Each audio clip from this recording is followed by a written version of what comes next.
Sir এবার আমরা কি করব? আমার বন্ধুকে তো গুলি শেষ হয়ে গেছে। আমিও তো 9 রাউন্ড গুলি চালিয়ে ফেলেছি, আমার কাছে আর একটা গুলি বাকি আছে।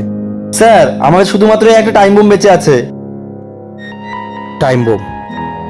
কিন্তু এই একটা টাইম বোম দিয়ে কি করে ওই আতঙ্কবাদীর সাথে জিততে পারবো? কি করে আইডিয়া, চল আমার সাথে।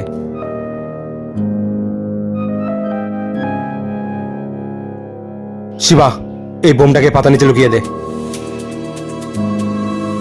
হয়ে গেছে স্যার। চল। আরে গুলি চলার আওয়াজটা তো দিক থেকে আসলো, মনে হচ্ছে ফাজিল এদিকে আছে, যাই গিয়ে দেখি।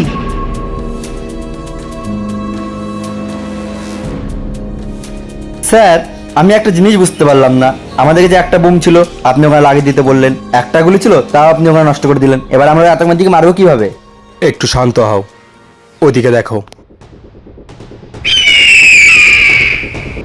আরে আওয়াজটা তো দিক থেকে এসেছিল, কিন্তু এই ফজিরা গেল কোথায়? ও তার মানে এটা আপনার প্ল্যান ছিল? সত্যি স্যার আপনাকে মানতে হবে।